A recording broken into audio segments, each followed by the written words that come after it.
Sabe que se você estudar um pouquinho a respeito do que um pastor de ovelhas faz, você vai ver que o pastor de ovelhas, ele nunca vai com um cajado atrás das ovelhas fazendo assim, né? Não é assim. Como que funciona? Como que o pastor guia as ovelhas? Acho que são os únicos animais que seguem. O pastor, ele sai na frente e as ovelhas vão indo atrás. Então imagine a responsabilidade que um pastor tem. Hoje eu estou assumindo essa responsabilidade diante de vocês, para ir à frente, mostrando o caminho, para que vocês possam seguir. O pastor, ele é o modelo. Isso é muito, muito pesado nos ombros do pastor e da esposa. Por isso, eu peço a vocês que orem. Porque vocês, como ovelhas, também são um exemplo e modelo para todo mundo que está lá fora. E a gente vai aprender sobre isso aqui. As pessoas olham para vocês e elas esperam ver na sua vida refletido o título que você carrega de cristão. Isso é uma responsabilidade muito grande. Então nós temos que assumir essa responsabilidade diante de Deus. Neste momento nós vamos abrir a palavra de Deus e vamos estudar um assunto que vai dar início a uma série de sermões. Uma série de lições, de aulas que nós vamos ter aqui para aprendermos a ser felizes. Tudo que a gente quer é ser feliz e tudo que Deus quer para cada um de nós é que sejamos felizes. E eu sei que você sonha com isso e quer isso. Se você já é feliz, você ainda não sabe o que é felicidade. Pode ser muito mais. Se você está meio triste, vai ficar feliz. Se você ainda está procurando a felicidade, está lutando, vai encontrar. Se você colocar em prática as lições que nós vamos aprender. E a mensagem desta manhã, já começo a mostrar para vocês, o motivo de Deus ter me trazido para cá. De ter nos trazido para cá. Mas antes de abrir a palavra de Deus, eu quero fazer uma breve oração e eu vou dar para vocês 15, 20 segundos para você orar por mim e por você. Porque se você entender essa mensagem de hoje, se ela entrar no seu coração, na sua mente, e você resolver colocar em prática, você vai estar se preparando para a volta de Jesus como nunca imaginou que estaria pronto. Você vai ter certeza disso. Mas eu preciso que você entenda e pratique. Para isso nós precisamos orar. Eu vou fazer uma breve oração e eu vou ficar em silêncio e você ore por mim e por você para entender essa mensagem, para que o Espírito Santo abra a tua mente para compreendê-la. Querido Pai, nós vamos abrir a tua palavra nesse momento. Nós sabemos que o inimigo está irado, porque ele sabe do conteúdo desta mensagem. Ele não quer que nós entendamos, compreendamos e coloquemos em prática. Por isso pedimos que venha expulsá-lo daqui. Se existe algum anjo do mal aqui presente, envie 10.000 dos teus anjos, que eles estejam ao nosso redor, nos protegendo, nos guardando, e que teu Espírito toque a nossa mente, o nosso coração, para ouvirmos a tua palavra.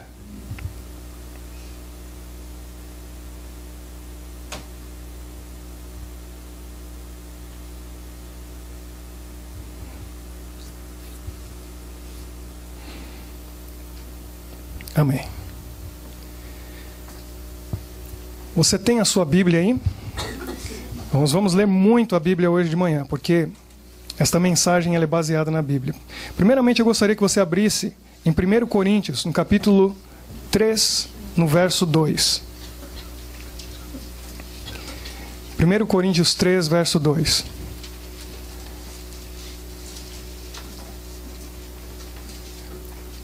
E eu vou pedir para o Leandro, é isso? Colocar a imagem já do PowerPoint.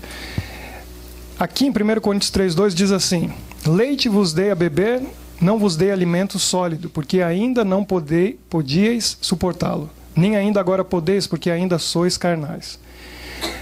Assuntos espirituais são como alimento. É isso que Deus está dizendo para nós. E eu vou dizer uma coisa para vocês. Na minha experiência, de 15 anos já, que eu me formei no curso de teologia, e trabalho como missionário, como pastor. Muito conhecimento foi acumulado e tem muita coisa que eu quero passar para vocês, mas é alimento pesado. Se eu colocar isso aqui hoje para vocês, vai dar uma indigestão espiritual. Vai ter gente passando mal. Então a gente tem que começar com o leite. Eu não sei onde que está a sua caminhada espiritual, a sua jornada espiritual. Eu não sei em que ponto está. Então vamos começar todo mundo junto do básico. Porque quem já está lá na frente vai reforçar a sua base. Quem está começando precisa aprender, para a gente poder chegar junto lá em cima. Tá bom? Então, o começo é agora, porque eu quero chegar aqui um dia com um alimento pesado. Que eu quero que essa igreja conheça a Bíblia. Quero que essa igreja... Porque esse é o plano de Deus, não é meu. Tudo que Ele me ensinou, tudo que Deus me revelou, é para que vocês conheçam, saibam e pratiquem. Para que você tenha um conhecimento firme e sólido na palavra de Deus. O assunto dessa manhã, eu já conversei com o pastor Flávio. Quem esteve lá no acampamento? Levante a mão. Eu sei que teve muita gente aqui que eu já vi lá no acampamento. Obrigado. Quase que 70% de vocês. Enquanto vocês dormiam no sábado à noite, o pastor Flávio e eu estávamos conversando a respeito disso. E agora chegou a hora de vocês ouvirem esse assunto. Acho que era 2h. Nós estávamos orando, conversando a respeito desse assunto. E agora chegou a hora de nós aprendermos um pouco. Minha entrega total. O que nós precisamos fazer e o que Deus espera de nós é isso. Muitas vezes a gente acha, eu já me entreguei a Jesus. Eu sou membro batizado ou eu já entreguei a minha vida a Jesus. Mas será que já entregamos totalmente a nossa vida? É isso que Deus espera de nós. O momento que nós fazemos a nossa entrega total de tudo que nós temos, somos, pensamos, desejamos, acreditamos, entregamos tudo a Jesus, a nossa vida é outra. E eu demorei para aprender isso. E a verdade é que eu já sabia na teoria. Fazia muito tempo, mas não tinha feito minha entrega total. Mas no momento que eu resolvi entregar minha vida totalmente a Deus, minha vida mudou. Mudou. Eu não sabia o que era felicidade. Eu não sabia o que era segurança. Não sabia o que era certeza da salvação. Até o dia que eu fiz a minha entrega total. E Deus me mandou aqui para ensinar você como fazer essa entrega total. Você entregar tudo para Jesus, para que sua vida esteja nas mãos dele. Você vai ver o que é felicidade. Não sei se o controle está funcionando. Ok, estava apertando o botão errado. Sabe o que é isso? O gráfico da nossa vida espiritual. Já se sentiu assim? Era exatamente assim que eu me sentia. E eu vou dizer uma coisa para vocês, tem hora que dá vontade de desistir. Tem hora que dá vontade de dizer assim, não, isso não é certo, não é possível viver assim. A vida cristã é isso aqui? É desse jeito? Tem horas que você está tão perto de Deus, parece que você vai tocá-lo. Quando acontece alguma coisa terrível na sua vida, você ora, precisa de um milagre e Deus te atende. Tem um problema muito grande, só Ele para resolver, e Ele resolve.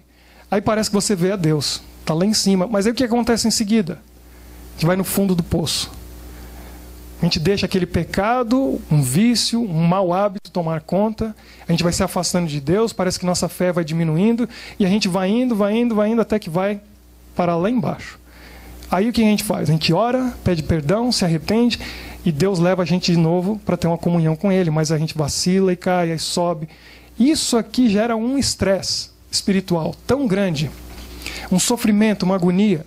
Deus não sonhou isso para a gente. Deus não quer isso para a gente. Você está no caminho da salvação, mas uma hora está com Ele e outra hora não está. Uma hora eu estou bem, outra hora não estou. Será que é isso que Deus quer para nós? Não. Veja o que Paulo diz em Romanos, no capítulo 7. Todos nós conhecemos esse texto, porque já foi lido e relido, e alguns conhecem até de cor. Romanos 7, 19. Diz assim, Paulo tinha na sua experiência espiritual exatamente isso. Era o que acontecia com ele. Porque não faço o bem que prefiro, mas o mal que não quero, esse eu faço. É exatamente isso. Eu quero estar com Jesus, mas eu não consigo.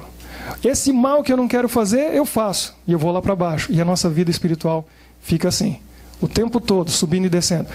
O plano de Deus para nós é um pouco diferente. É alguma coisa mais ou menos assim. É uma vida de crescimento espiritual. Que às vezes tem um pouquinho de oscilação. Acontece, mas você está crescendo, você conhece Jesus, você vai se relacionando com Ele, você vai tendo comunhão com Ele. E de repente, o que aconteceu? Você voltou no ponto onde estava. Mas olha o que acontece, você não fica lá. E você não deixa isso desanimar te levando lá para o fundo do poço. Quando você chega aqui, por acaso, o pecado se torna um acidente na sua vida. Não é mais um hábito. Aconteceu. Foi um momento de vacilo. O que você faz em seguida? retoma a tua jornada, busca Deus novamente e vai crescendo. Às vezes parece que não está tendo crescimento, mas está, é pouquinho, é pequeno. Mas você vai crescendo, crescendo, crescendo, cada vez mais para se tornar parecido com quem?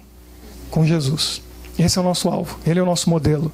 E a gente vai crescendo espiritualmente. Essas cores bonitas aqui, foi uma ideia interessante. Mas, antes eu quero dizer para vocês o seguinte. Vamos ler 1 João 2, 15 a 17. Por que a gente tem esses momentos de queda espiritual? Por que às vezes a gente cai? A gente vacila? A verdade é, 1 João 2, 15 a 17, diz o seguinte: não ameis o mundo nem as coisas que há no mundo. Se alguém amar o mundo, o amor do Pai não está nele. Porque tudo que há no mundo, a concupiscência da carne, a concupiscência dos olhos e a soberba da vida, não procede do Pai, mas procede do mundo. Ora, o mundo passa, bem como a sua concupiscência. Aquele, porém, que faz a vontade de Deus, permanece para sempre, eternamente. É isso que acontece. O problema é que o inimigo sabe que a nossa tendência natural é amar o mundo e as coisas do mundo. É natural para nós. Então a gente tem que ir contra a nossa natureza. E só a comunhão íntima com Deus e essa entrega total é que vai possibilitar que você quebre isso dentro do seu coração.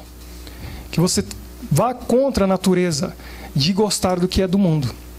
E porque nós amamos e ainda amamos o que é do mundo, nós temos certas conexões, ligações com o que é mal, com o inimigo. E ele puxa a gente por esses cordões, cordas, barbantes que ele vai amarrando na gente. Toda vez que a gente faz, pensa, come, bebe, vê, ouve, conversa, vai em algum lugar que é deste mundo e não é do reino de Deus, nós estamos fazendo o quê? Perdendo a conexão com Deus. E aí a gente cai. A gente tem que quebrar todas essas conexões.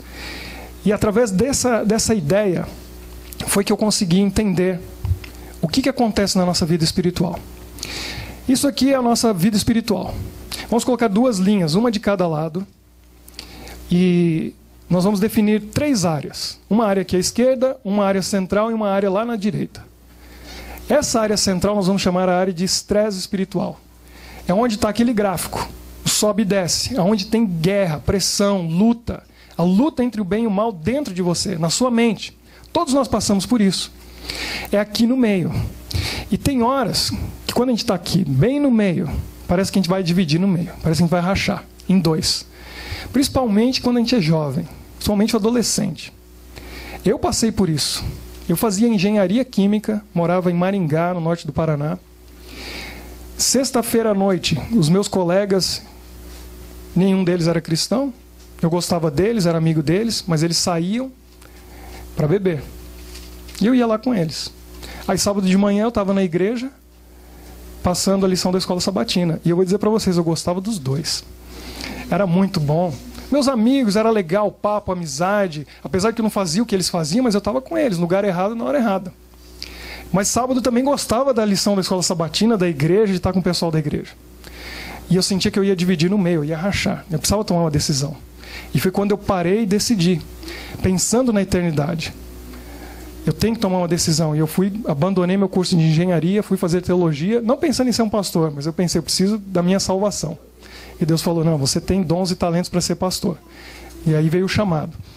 Mas é isso que acontece com a gente está no meio ali e parece que a gente vai dividir, rachar no meio. O que são aquelas 2 áreas do lado? São a zona de conforto.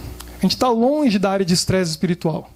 Lá no meio é a briga espiritual, é a luta, é a guerra. É onde a gente parece que vai dividir em 2. Conforme você vai andando para cá ou para cá, vai diminuindo o estresse espiritual. Não tem mais tanta pressão. Não tem essa luta, não tem essa guerra. E quando você cruza essa linha ou aquela linha, você cai na zona de conforto espiritual. Aqui não tem estresse. Aqui não tem estresse. Acabou. Vamos entender o que é isso? Agora a gente vai dar um nome. Daquele lado a gente vai chamar a zona de conforto do bem e aqui a zona de conforto do mal. Aonde você acha que a maioria das pessoas no mundo estão nesse momento? Nessa zona de conforto? Na área de estresse espiritual ou na zona de conforto do lado errado? Vamos levantar a mão para a gente ter uma ideia? Quantos acham que as pessoas estão aqui? Levante a mão. Não estão, né? Quem acha que está na área de estresse espiritual? Levante a mão. Tem aí 1, 2, 3, 4, 5, mais ou menos 10 pessoas. Um pouco mais. Quem acha que estão na zona de conforto do mal? Levante a mão. O resto vai descobrir, né? Não sabe ainda, está indeciso. Então está bem desequilibrado. Quem está aqui é quem está ouvindo a voz do Espírito Santo. Quem ainda tem a oportunidade de vir para esse lado. Quem está aqui é aquela pessoa que não se preocupa. Não está nem aí. Não tem pressão, não tem estresse espiritual. A vida dela está bem, do jeito que está. A maioria das pessoas do mundo estão na zona de conforto. É aqui que elas estão. Elas não se preocupam. Elas não querem ouvir você falando de Bíblia, de igreja, de céu, de salvação. Não querem ouvir. Por quê? Porque elas estão bem. Elas estão em conforto. Quem está aqui está no caminho da salvação. Porque ainda existe esperança. O pecado do Espírito Santo é quando a pessoa se entrega totalmente. Então, se você está em luta e tem estresse, que bom. Que você está no caminho certo. O inimigo não está feliz. Ele faz de tudo para levar você para lá. Ele puxa, ele empurra, tentação, é problema, é dificuldade, para te colocar ali dentro. E muita gente ele já conseguiu fazer isso. E aí o que acontece? Ali é um prisioneiro. Mas não pensa que ele está infeliz, não. Ele está muito feliz. Essa prisão é como as que eu vi lá nos Estados Unidos. Tem TV a cabo, ar-condicionado, a comida é muito boa, tem uma quadra para jogar bola, tem de tudo. Está muito feliz, muito contente dentro da prisão dele ali. Mas Deus, Ele trabalha conosco da mesma forma, tentando nos levar para o outro lado, para a zona de conforto espiritual, do lado do bem, onde nós nos tornamos vitoriosos. Essa vitória, muita gente acha que a gente só atinge quando Jesus volta, no retorno de Jesus. Isso não é verdade. Nós já recebemos a salvação. Nós já estamos vivendo a vida eterna aqui na terra. Nós começamos aqui, agora. Já estamos vivendo ela. Só vai ter uma transição quando Jesus voltar, para mudar o nosso corpo. Mas a gente já vai estar vivendo no céu aqui. E essas pessoas que atravessaram essa linha, que eu chamo de a linha da entrega total, elas já são vitoriosas e não tem mais estresse espiritual. Acabou. Já está definido. O inimigo não tem dúvida, Deus não tem dúvida, você não tem dúvida, você é de Jesus. Você pertence a Ele, você é um vencedor, uma vencedora. E acabou, o estresse ficou para trás. Mas o inimigo faz de tudo para manter você aqui no estresse, porque enquanto você estiver aqui, você não tem certeza da sua salvação. Você não tem tempo para orar pelos outros e trabalhar pelos outros, porque você está tão preocupado com a sua salvação, que você não tem força para interceder por outras pessoas. A sua oração parece que não tem poder, e não tem mesmo. Não tem força, é aquela oração que não passa do teto. Por quê? Porque você ainda está aqui no estresse espiritual, lutando como Paulo. O bem que eu quero fazer eu não consigo, o mal que eu não quero fazer, eu não faço. Eu tenho uma pergunta agora para fazer para vocês, muito importante. Você acredita que é possível viver essa vida sem pecado? Levante a mão se você acredita que é possível viver aqui nesse mundo, sendo pecador, viver sem pecado. Levante a mão. Muito bem, temos mais ou menos 10 pessoas. Vamos ler alguma coisa que Deus pede de nós. Você acredita que Deus pediria de nós algo impossível de ser feito? Não. Se Deus pediu e se a palavra dele diz, eu quero que você faça isso, é porque é possível fazer. Não é verdade? Então vamos ler. Olha o que diz 1 Pedro, no capítulo 1, verso 15 e 16. Podia parar por aqui, mas a gente vai ler mais alguns. 1 Pedro 1, 15 e 16.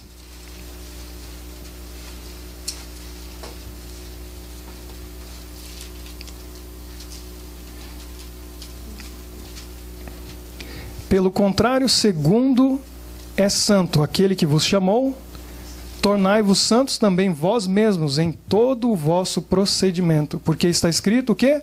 Sede santos, porque eu sou santo. Se Deus está pedindo que você seja santo, seja santa, será que é impossível? Ele está pedindo algo que ninguém pode conseguir? O que é santo? O que quer dizer santo? Santo quer dizer separado, algo separado. Separado do quê? De onde? Do pecado, do mal, do mundo. É isso que é ser santo. Ah, fulano é uma santa, aquela é uma santa, aquele é um santo. O que quer dizer isso? Separado do mundo. Não tem nada a ver com o mundo, com as coisas do mundo. É isso. Eu sou santo, você é santo. Se você está separado do mundo, você é uma pessoa santa. É isso que Deus pede de nós. Separação do mundo. De tudo que é pecado, tudo que é mal. Vamos ler mais um. 2 Pedro 3,14.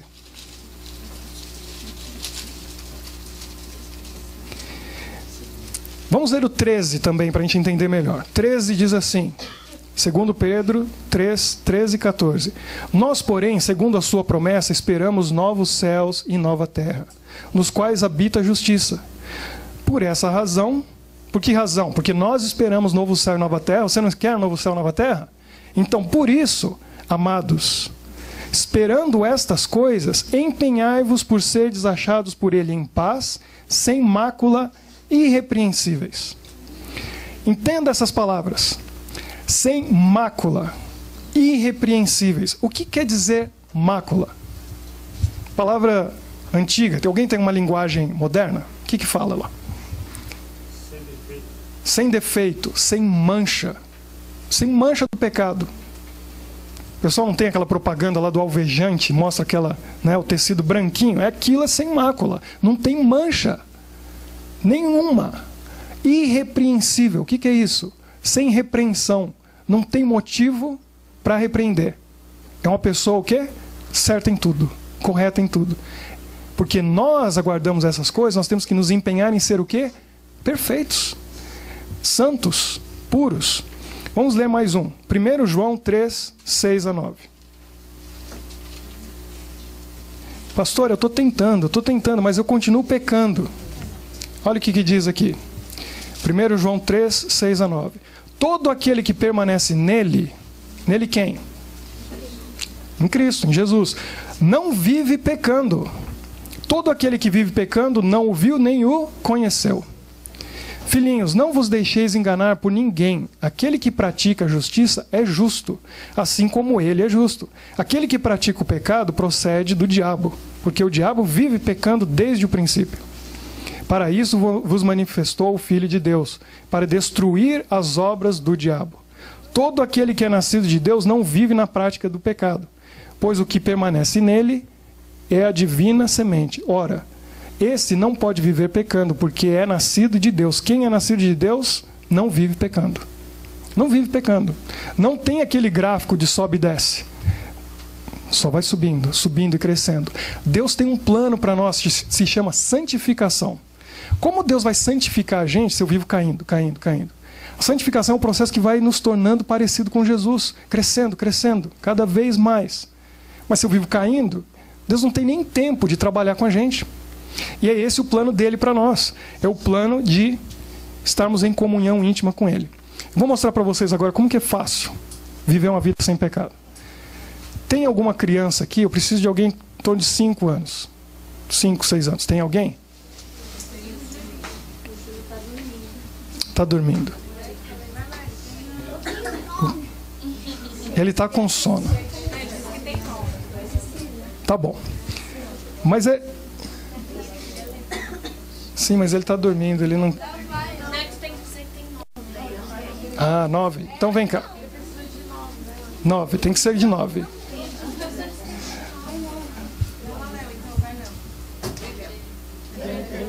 Tá bom.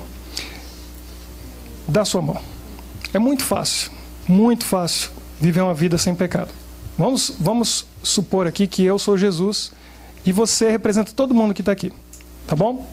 Então, você está andando com Jesus. O que você está fazendo? Segurando o quê?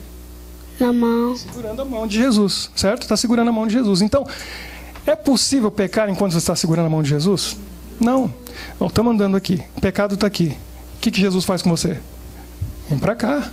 Acabou, está longe do pecado. A gente continua andando, a gente vai passeando. Tem uma tentação ali. Olha, um buraco, tá vendo o buraco?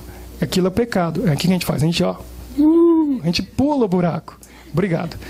É isso, é tão fácil, é simples, mas o que a gente faz? A gente segura na mão de Jesus e fala, como é bom estar contigo, opa, o que é aquilo? E vai embora. Jesus já ficou lá, com a mão estendida. É isso que a gente faz. Enquanto você está segurando a mão de Jesus, não tem pecado para você cair. Não tem tentação. Não tem problema, não tem dificuldade. Se for preciso, tem um abismo, ele segura a tua mão e faz assim, porque ele é tão grande. A gente não faz ideia, mas ele é tão grande e ele faz assim, te leva por cima do buraco, por cima do abismo. Enquanto eu seguro a mão de Jesus, eu não caio. É tão fácil que é assim. Você começa o dia pela manhã, ora, faz a sua comunhão com Deus, leva Jesus, porque tem gente que faz o culto, ora, estuda a Bíblia, a lição, e aí fala, me dê um bom dia, amém. E vai embora e deixa Jesus lá. Não, ele quer ir com você, no seu trabalho, aonde você vai, no seu estudo, na escola, leva junto. Ele está com você o tempo todo. E enquanto você estiver com ele, não vai cair. Será que é possível fazer isso 1 hora no dia? É possível fazer isso 1 hora por dia? É. Então, faz o seguinte, repete aquela hora. Se você repetir 24 vezes no dia, é o dia inteiro. Pronto, você está com ele o tempo todo. O problema é que a gente fica pensando, não vou conseguir. Porque a gente pensa longe, mas não, Jesus quer estar com você a cada minuto. Esteja com ele 1 hora. Começa, renova esse acordo com ele, ora de novo. Senhor, fica comigo mais 1 hora. Quando você vê, passou o dia, você passou o dia com Jesus. E aí foi um dia com ele. Aí no dia seguinte você faz a mesma coisa, são 2 dias com ele. 3, quando você vê, 1 semana com Jesus. Essa semana vira 1 mês com Jesus. Esse mês vira 1 ano com Jesus. Esse ano vira uma vida com Jesus. Foi assim que Enoque fez. Foi assim que Elias fez. Foi assim que Moisés fez, onde eles estão hoje. Estão lá com Jesus. Por quê? Porque eles já estavam com ele aqui o tempo todo. E a Bíblia diz, Enoque fazia o quê? Andava com Jesus. É isso que a gente tem que fazer, andar com ele. Andar com ele. Quando a gente cruza aquela linha e faz a entrega total da nossa vida para Jesus, tudo, entrega tudo para ele, e nós nos tornamos vitoriosos, algumas coisas acontecem. Paulo, que experimentou aquele estresse espiritual todo, atravessou aquela linha e se tornou vitorioso, disse o seguinte, Gálatas 2:20. Vamos mais uma vez abrir a Bíblia. Gálatas 2, verso 20. Aquele mesmo Paulo que disse, o bem que eu quero fazer eu não consigo, o mal que eu não quero fazer, esse eu faço o tempo todo. Olha o que ele disse depois. Logo, já não sou eu quem vive, mas Cristo vive em mim. E esse viver que agora tenho na carne, vivo pela fé no Filho de Deus, que me amou e a si mesmo se entregou por mim. É isso. Paulo aprendeu, Paulo fez a entrega total, não tinha mais nada do mundo nele. O que aconteceu? Eu não vivo mais. Cristo vive em mim, o meu pensamento é o pensamento de Jesus, a minha vontade é a vontade dele. Tudo que eu faço, tudo que eu penso, tudo que eu como, que eu bebo, que eu vejo, que eu escuto, é o que Jesus faria no meu lugar, porque na realidade ele está no meu lugar. Ele está vivendo em mim. Eu sou apenas um vaso que ele usa para abençoar os outros. É isso que se torna a tua vida. Um instrumento, uma ferramenta na mão de Deus. E Jesus mora em você. Deus Pai, Filho e Espírito Santo. A Bíblia diz que nós somos o templo do Espírito Santo. O Espírito Santo foi enviado por quem? Na ausência dele. Ele falou, eu vou para que enviar quem? O Consolador. O Espírito Santo é a presença de Jesus em nossa vida. E nós somos o templo onde ele mora, onde ele habita. Quando ele mora em nós, nós vamos refletir o caráter de Jesus. Eu separei agora 5 coisas que acontecem conosco, 5 itens. A partir do momento que eu faço aquela entrega total. Quando eu atravesso essa linha, e aí eu estou na zona de conforto, onde não tem mais estresse. Já imaginou a sua vida sem estresse espiritual? Você precisa experimentar isso. Paz, certeza da salvação, vivendo com Jesus, é aqui. O que acontece? Primeira coisa, eu falei isso lá no acampamento, eu vou repetir agora, mas eu vou mostrar os textos bíblicos para vocês. Talvez quem ouviu aquela lição da escola sabatina se lembre. A primeira coisa que acontece, para quem atravessa aquela linha, é o seguinte, os 10 mandamentos não são mais para você. Eles são para julgar quem? Sabe quem está de pé ali? Não é você. Você não precisa passar por isso. Isso é para os ímpios.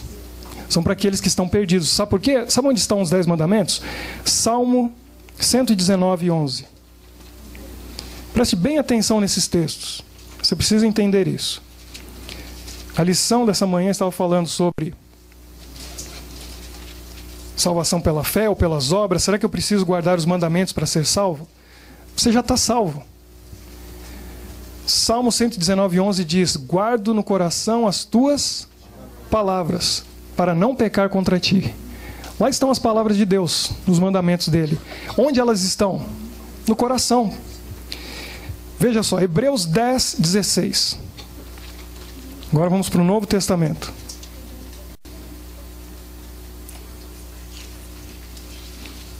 Hebreus 10, 16. Esta é a aliança que farei com eles depois daqueles dias, diz o Senhor. Escute isso. Porém no seu coração as minhas leis, e sobre a sua mente as inscreverei. No momento que você faz essa entrega total, Deus coloca no teu coração, na tua mente, Ele inscreve lá a lei dele. Você não tem que se preocupar mais em guardar os mandamentos. É natural para você. Tudo que você faz é baseado naquilo, porque Jesus vive em você. Você não vai quebrar o mandamento de Deus, é Ele que está vivendo em você. Ele que está agindo na sua vida. 1 Timóteo 1, 9 a 11. E agora você vai ver o que realmente Deus diz a respeito disso. 1 Timóteo 1, 9 a 11.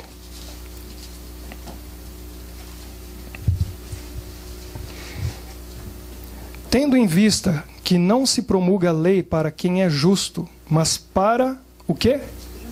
Transgressores e rebeldes, irreverentes e pecadores, ímpios e profanos, matricidas, homicidas, impuros, sodomitas, raptores de homens, mentirosos, perjuros e para tudo quanto se opõe à sã doutrina, segundo o evangelho da glória do Deus bendito, do qual foi encarregado. A lei é para esses. A lei está dizendo ali no começo, no 9, não se promulga a lei para quem é justo. Para o justo não tem lei. Você não precisa de lei. Você é justo. Para que lei? Resolvido o problema. Essa é a primeira coisa que acontece. Você não tem mais que se preocupar em guardar os 10 mandamentos. Ele é natural para você. Você guarda ele. Segunda coisa que acontece. Exatamente isso que você está vendo aí.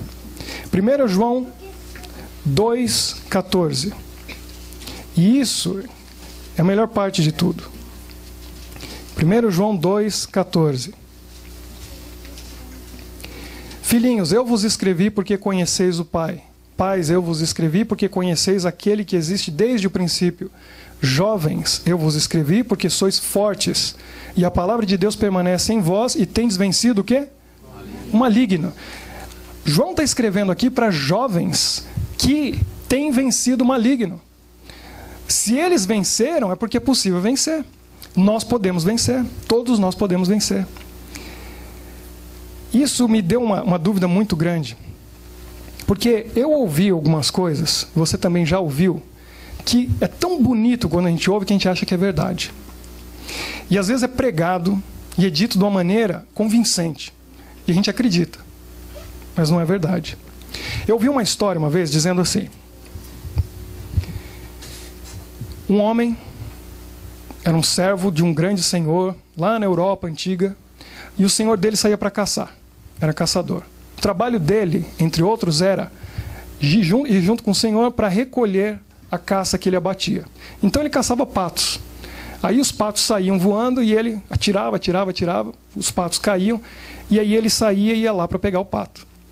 Acontece que esse servo era um cristão e o senhor era ateu. E ele sempre tinha uma discussão, porque dizia o seguinte: por que você adora esse Deus? Por que você acredita nesse Deus? Olha a sua vida. Olha o que você sofre, o que você passa. Eu não creio em Deus e eu sou rico, eu vivo bem. Naquele dia, ele deu a explicação. Porque na hora que ele foi pegar os patos, o Senhor disse para ele: deixa esses aí que estão mortos, pega aqueles ali que estão feridos só, porque esses estão tentando escapar. Aí depois eles estavam conversando e a resposta dele foi o seguinte: o senhor está tranquilo aí na sua vida? Porque você é um pato morto. Eu sou um pato ferido, por isso que o inimigo vem cheio de problema e tentação para mim, dificuldade, porque ele sabe que eu sou só um pato ferido, eu não sou um pato morto. Bonita a história, né? Dá um sentido, a gente fica pensando, mas depois que eu estudei um pouco mais profundamente o assunto, eu vi que isso não é bem verdade, não é bem assim.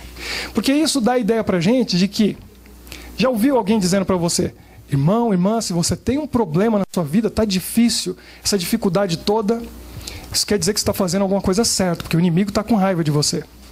É verdade isso, mas não é bem assim. Porque dessa maneira a gente fica pensando, se está tudo bem, está tudo tranquilo na minha vida espiritual, deve ter alguma coisa errada. Não é isso que a gente pensa? Mas por que está tudo bem? Está tudo certo. E a gente fica esperando o próximo problema, para a gente poder sentir que está no caminho certo. Se eu não tenho problema, se eu não estou sofrendo, então deve ter algum pecado na minha vida, porque o inimigo está lá tranquilo, né? Dizendo, isso aí eu não me incomodo mais, não me preocupo mais. Isso é um engano, isso não é correto. Nós podemos ter paz já nesse mundo, nessa vida. Nós podemos estar longe dessas dificuldades, pressões, quando nós entregamos totalmente nossa vida a Jesus. Quando nós estamos 100% nas mãos dele, o inimigo não tem mais poder sobre a sua vida. Você conhece a história do preguinho, né? Todo mundo já ouviu a história do preguinho. O problema é a história do preguinho. Tem gente nova que não ouviu ainda. É antiga. Vou te contar. A história é simples. Apocalipse 3:20 diz, Jesus dizendo o quê? Eu estou à porta e bato. Quem abrir, entrarei e cearei com ele e ele comigo. Jesus quer entrar na nossa casa, que é o nosso coração. A gente abre a porta do coração e deixa Jesus entrar. O problema é que o inimigo está lá dentro. Aí ele fala, tá bom, não posso com Jesus, eu vou sair. Aí o inimigo pega as coisas dele, vai saindo, e aí o que ele fala? Posso deixar o preguinho na parede? Aquele preguinho é meu. É só um preguinho. Pode deixar? Aí a pessoa olha e fala, um preguinho, né? Não é nada. Tá bom, fica aí. E aí o que acontece? Jesus está lá, a gente está feliz, um dia alguém bate na porta e diz assim, abre aí, por favor, quem que é? Ih, você não mora mais aqui. Já saiu, foi expulso. Não, eu vim aqui por causa do meu preguinho. Eu sei, Jesus mora aí, mas aquele preguinho é meu, e nele eu penduro o que eu quiser. É isso que a gente faz. Nós deixamos um motivo, uma razão, uma coisinha bem pequena na nossa vida, que o inimigo tem desculpa e tem razão para vir incomodar. Mas no dia que você limpa tudo e tira até o preguinho da parede, ele não tem motivo para incomodar você. Não tem, não tem. E diabo quer dizer o quê? Qual é o significado da palavra diabo? Acusador. É isso que ele faz o tempo todo. Ele acusa Deus e acusa nós diante de Deus. Agora imagina como Deus se sente quando ele olha para você e para mim e diz assim, esse é meu filho, essa é minha filha. Olha como eles guardam os meus mandamentos, como eles me amam, como eles fazem essas coisas. E aí o inimigo vem e fala assim, eles gostam de você, amar, não sei. Porque eles gostam das minhas coisas. Dá uma olhadinha no tipo de música que eles estão ouvindo. Eles gostam da minha música, não gostam da tua. Olha o que eles assistem aí. Eles gostam dos filmes que eu produzo para eles verem. Não gostam das tuas coisas. Abre a geladeira deles. Dá uma olhadinha no que eles comem. Eles gostam da minha comida, não da tua. E assim vai. E assim vai. E como Deus se sente? Ele olha para nós e fala, eu preciso de vocês. Ele precisa de nós como um troféu, para ele provar para o universo que é possível viver como Jesus viveria no nosso lugar. É isso que ele espera de nós. Por isso que a gente lê a Bíblia e tem homens e mulheres lá no passado que a gente diz, como pode? Como eles faziam esses milagres? Como? Eles não tinham preguinho na vida. É só isso. E aí Deus olhava lá de cima, olhava para o mais pequenininho de todos, Gideão. Gideão, tá aí, o menor na família, da menor família da tribo de Israel. É o menor de todos, não tem prego na vida dele. Esse eu posso usar. O que Deus fez? E assim Deus fez muitas vezes, e ele vai fazer de novo, nessa época, agora. Se você se colocar nas mãos dele, Deus precisa de um. Eu venho aqui nessa igreja procurando uma pessoa. Que se tiver uma pessoa aqui, que se junte comigo e diga, eu quero limpar minha vida totalmente, Deus pode fazer coisas incríveis nesse país. Não estou dizendo em Toyota, não, estou dizendo nesse país. Deus pode fazer coisas incríveis. Se tiver uma pessoa, Deus precisou de um menino de 17 anos chamado Davi. Tinha um gigante enorme, afrontando aquele povo inteiro. Um menino de 17 anos. Não tinha prego na vida. Deus falou, vem cá. Com você eu posso. Vamos lá. Derrotou o gigante. Resolveu o problema, fez dele um rei. Deus quer fazer isso hoje conosco. Abra sua Bíblia em Gênesis, e eu vou te mostrar como Ele vai fazer, e a prova disso. Gênesis, no capítulo 3, verso 15. Lá no começo da batalha nesse mundo, quando Adão e Eva entregaram o mundo nas mãos do inimigo, porque duvidaram de Deus, desacreditaram dele, e, infelizmente, acreditaram na mentira, o inimigo achou que ficou dono do planeta. Falou, esse mundo é meu. Agora eu vou pôr a mão nele, eu sou o Deus desse mundo e ninguém pode. Jesus disse, espera um pouquinho. Ainda não. Eu tenho uma solução para esse problema e eu vou pagar o preço. Por isso ele disse, porém inimizade entre ti e a mulher, entre a tua descendência e o seu descendente. Este te ferirá a cabeça e tu lhe ferirás o calcanhar. Deus estava falando aqui a respeito, em primeiro lugar, sobre a vinda de Jesus e o que ele faria na cruz. A morte na cruz foi uma ferida no calcanhar de Deus, feito pela serpente. Mas ali na cruz, o que Jesus fez com a serpente? Pisou na cabeça, acabou, destruiu. Ali ele estava destruído, o mal acabou. Quando Jesus diz assim, está consumado, Satanás sabia que um dia ele ia morrer. Que a sentença dele tinha sido dada ali, porque ele matou o Filho de Deus. Ele passou do limite. Agora, Deus disse, toda autoridade me é dada, onde? No céu e na terra. Ele tem toda autoridade no céu e na terra. A profecia que Deus fez ali, dizendo que o descendente feriria a cabeça da serpente, se cumpriu parcialmente em Jesus e continua se cumprindo. Porque a igreja é o corpo de Cristo. Ele é a cabeça, nós somos o corpo, nós somos parte do corpo de Cristo. Nós somos o descendente. Em Apocalipse nós lemos o quê? Que o dragão foi lutar contra quem? O restante da sua descendência, que é a mulher, somos nós. Agora leia comigo e você vai entender o que diz Romanos 16, 20. E aí essa figura aqui vai fazer sentido. Você vai entender por que ela está ali.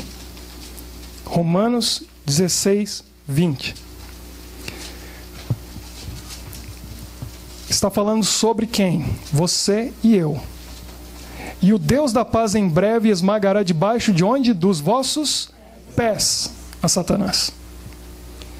Deus esmaga Satanás, sabe aonde? Embaixo do teu pé, embaixo do meu pé. Nós somos o corpo de Cristo. E Deus hoje esmaga o inimigo. Ele não tem poder contra nós. Porque nós com ele nós não podemos. Mas quando Jesus habita em nós, resolvido o problema. É muito bom quando vem a tentação e você tem força para dizer não. Não. Sabe o que você está fazendo naquele momento? Isso. Você está esmagando Satanás. Deus está fazendo isso através de você. E aí você tem força para vencer toda e qualquer tentação. Tem poder vindo do céu para vencer. Deus faz isso na nossa vida. Um dia Satanás chegou para Deus e disse assim, tem o teu servo Jó lá na terra, ele é bonzinho assim porque o Senhor abençoou ele. Deus parou, pensou e falou, vai lá porque eu quero ver você ser esmagado embaixo dos pés de Jó. E foi isso que Jó fez. Esmagou o inimigo embaixo dos pés. Porque ele não cedeu. Apesar de tudo que aconteceu com ele. Nós vamos ter problemas, dificuldades nessa vida, mesmo entregando tudo a Cristo? Vamos. Mas mesmo assim a gente vai continuar esmagando a cabeça do inimigo. Mais um item. Isso é muito importante. Nós temos que entender o que Deus espera de nós. Abra sua Bíblia em João, no capítulo 21. Volte aí de Romanos um pouquinho. No momento que nós cruzamos aquela linha e fazemos nossa entrega total, nós aprendemos a fazer uma coisa que não é natural para nós. Você acredita que tudo que está escrito na Bíblia foi revelado para as pessoas lá no passado, mas aquilo que Deus pediu deles é o que Ele pede de nós também, certo? Tem gente que diz assim, os 10 mandamentos foram dados ao povo judeu, então eles que têm que guardar. É verdade ou é mentira? Mentira, foi dado para quem? Todos nós. Muitas vezes Deus chegou para um indivíduo, uma pessoa e disse, olha, eu preciso isso de você, mas na realidade Ele está dizendo para todos nós.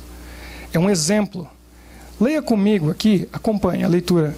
João 21, 15 a 17.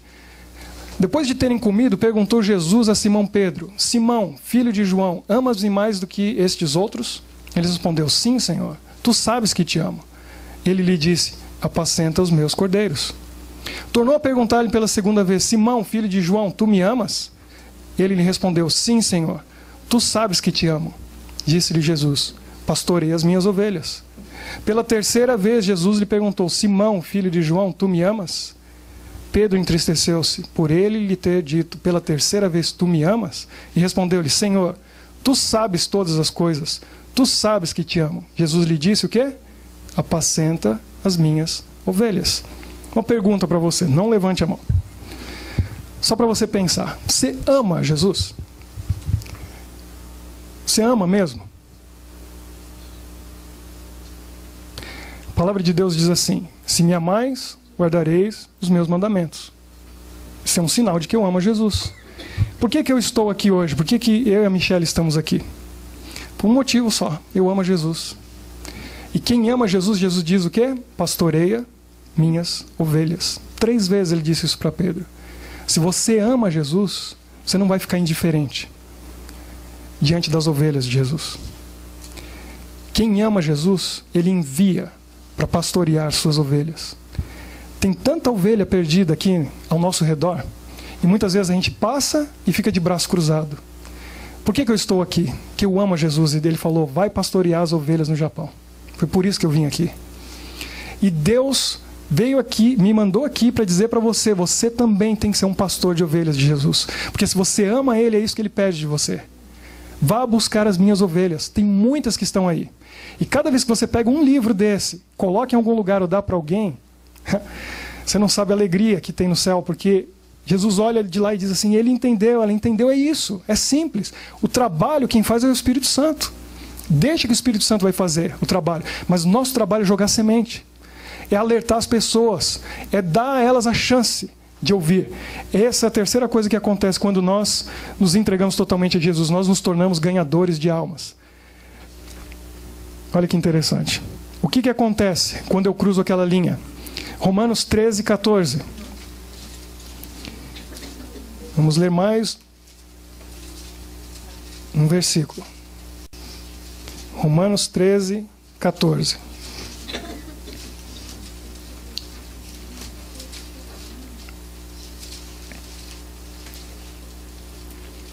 Mas revesti-vos do Senhor Jesus Cristo, e nada disponhais para a carne no tocante às suas concupiscências. Nós nos revestimos de Jesus. A Bíblia fala sobre a justiça de Cristo. E é isso que acontece. Quando eu me entrego totalmente a Ele, a justiça dele passa a fazer parte de nós. E nós passamos a refletir o caráter de Jesus. Nós nos tornamos um reflexo dele. As pessoas olham para nós, não vê mais você, vê Jesus.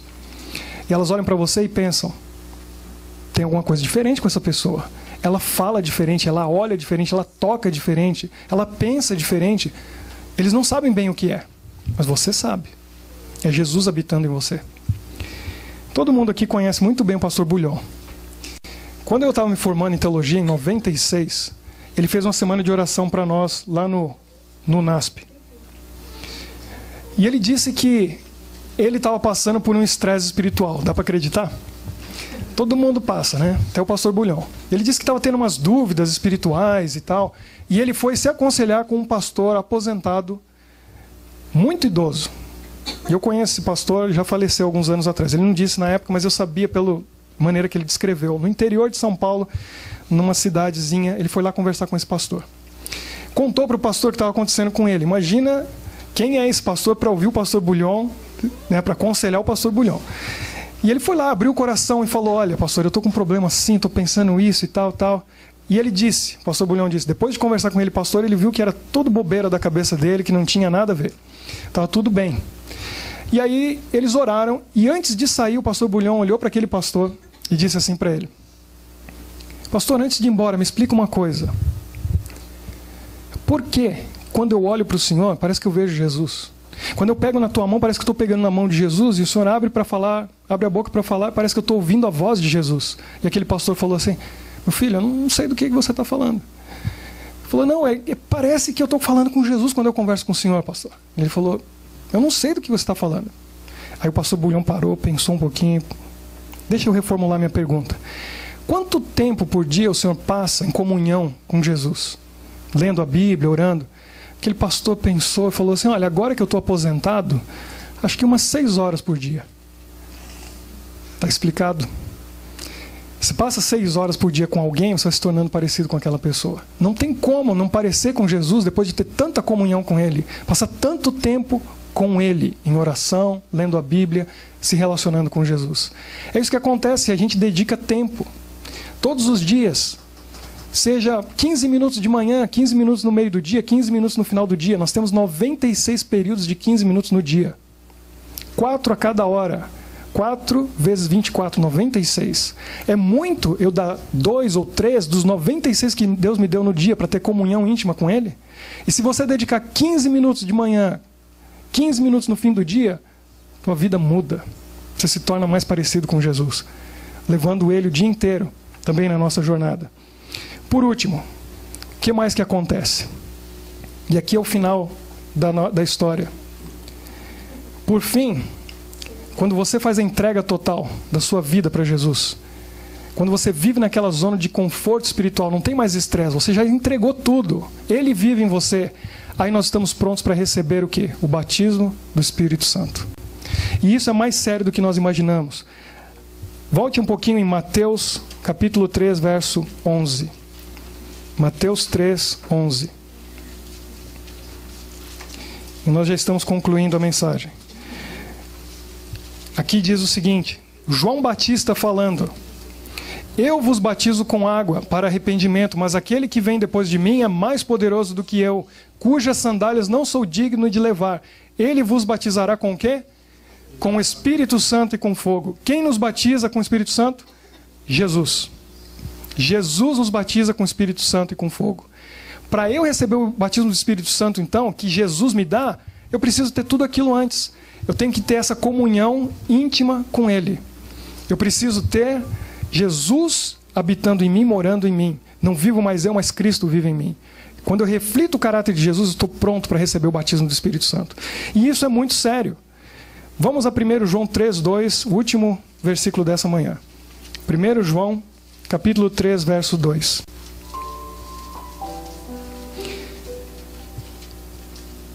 Amados, agora somos filhos de Deus e ainda não se manifestou o que havemos de ser. Sabemos que quando Ele se manifestar, seremos semelhantes a Ele, porque haveremos de vê-lo como Ele é. Preste atenção nesse texto. Aqui diz que quando Ele se manifestar, Ele quem? Jesus. Quando que Ele vai se manifestar? Na sua segunda vinda. Essa é a manifestação dEle. Diz aqui que nós seremos o quê? Semelhantes a Ele. Quando Jesus voltar, quando Ele regressar, haverá apenas 2 grupos na Terra. 2 grupos de pessoas. Um semelhante a Ele e um que nos parece nada com Ele. Entenda isso. Isso tem a ver com o batismo do Espírito Santo. Isso é muito importante você entender. Lembra da parábola das 10 virgens? Todas elas tinham a palavra de Deus, a lâmpada. E todas elas tinham óleo. O que é o óleo? O Espírito Santo. Nós recebemos o Espírito Santo por ocasião do quê? Atos capítulo 2. No momento que nós somos batizados, nós recebemos o Espírito Santo. Todas foram batizadas, aquelas pessoas tinham a palavra de Deus, tinham óleo. Metade delas, 5 delas ali na parábola, tinham o quê? Um óleo extra. Esse óleo extra é o batismo do Espírito Santo. Algumas passaram por esse processo, outras não, ficaram paradas no tempo. Quando Jesus voltar, antes da volta dele, vai haver o fechamento da porta da graça. Nós vamos estudar profecia, a gente vai se aprofundar nisso, mas você já sabe.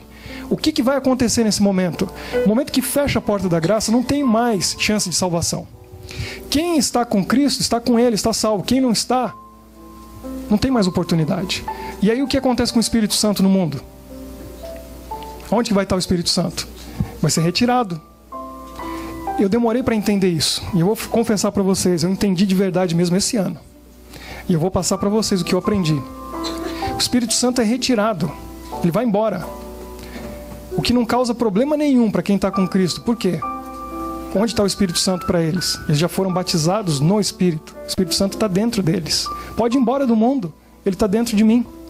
Por isso que ele vai embora. Agora, essa pergunta é para a gente pensar. Se no momento que fechou a porta da graça não tem mais salvação para os perdidos e os salvos já estão salvos, por que ainda tem um período de tempo? Por que Jesus não volta ali naquele momento e põe um fim em tudo? Porque não tem mais chance de salvação para os outros. E o povo dele já está selado. Por que ele ainda demora um pouquinho mais? Quando eu entendi isso, eu entendi o motivo do batismo do Espírito Santo. E é por isso que Deus me trouxe aqui. Porque eu estou nessa jornada, o pastor Flávio está nessa jornada, e vocês também estão nessa jornada, a gente tem que chegar lá. Naquele momento, o que está em jogo não é só a nossa salvação. O caráter de Deus no universo foi questionado pela maior criatura que Deus fez, o maior dos anjos, que se chamava Lúcifer. E ele disse: esse Deus é injusto, e a lei dele é injusta, é impossível guardar essa lei. E durante 6.000 anos na história desse mundo ele ficou tentando provar isso. E Deus mostrando para o universo todo, em bilhões de galáxias, com seres que não pecaram, mostrando através de nós aqui no mundo, que a lei dele é perfeita, a lei dele é amor, e que é muito fácil guardar a lei dele, se nós tivermos Jesus no coração. E agora no final da história, ele vai mostrar para todo o universo quão mal é o mal, a realidade do mal, porque ninguém vai ter pena dos perdidos no momento da destruição final. Ninguém vai ter uma sombra de dúvida ou dó dos que vão ser destruídos. Como ele vai fazer isso? No momento que o Espírito Santo for retirado, o ímpio vai se tornar cada vez mais ímpio e o justo mais justo.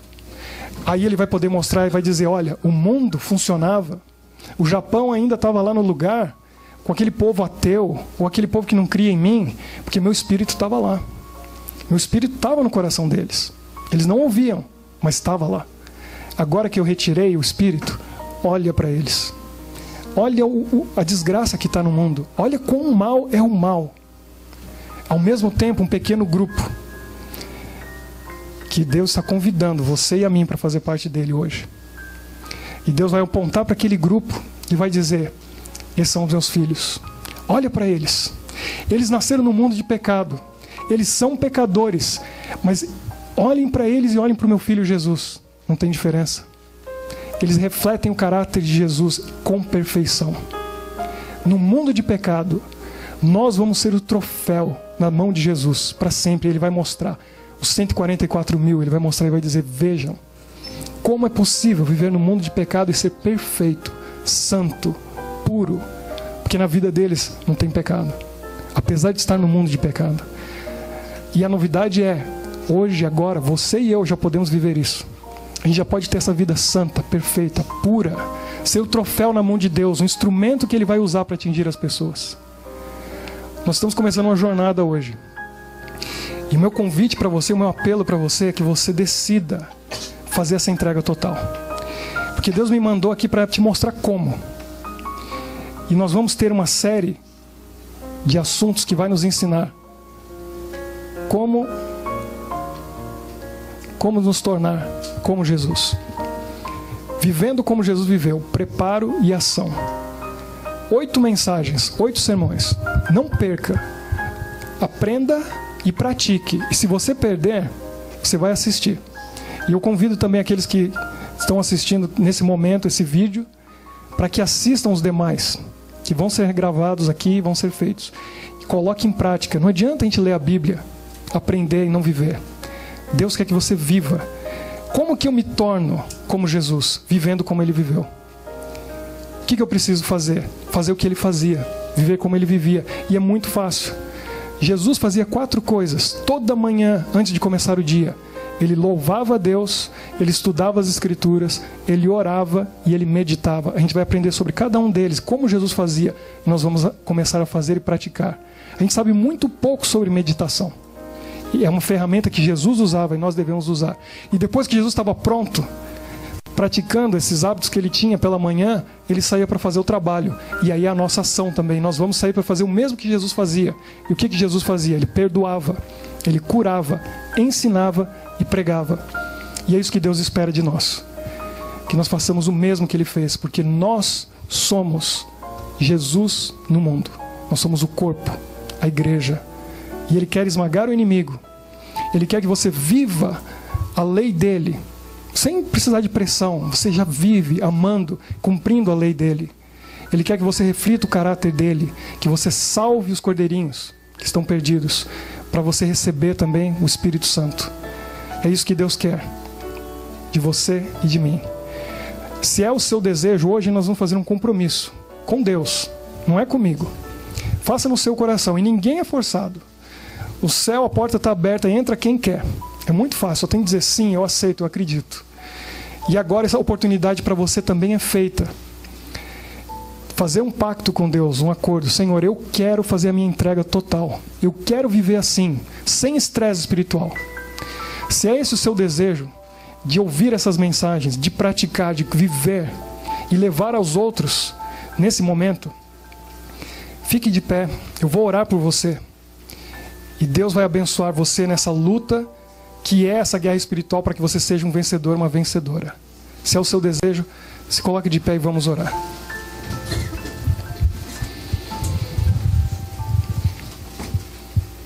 Querido Deus, nosso Pai, aqui está a tua igreja em Toyota. O teu povo que o Senhor escolheu e separou para brilhar, para testemunhar, para testificar, para refletir o caráter de Jesus aqui nessa região do mundo. Estamos longe de casa, muitos aqui tão distante, mas o Senhor nos trouxe aqui por um motivo, por uma razão. E a razão é para que nos preparemos para a tua volta, pois vamos viver eternamente contigo. A razão é que através da nossa vida, outras vidas serão alcançadas pelo teu Espírito. Senhor, nos prepare, toque a nossa mente, o nosso coração, vasculhe a nossa mente, nosso coração, cada gaveta, cada armário, para que nós possamos encontrar algo escondido lá dentro que precisa ser retirado, removido.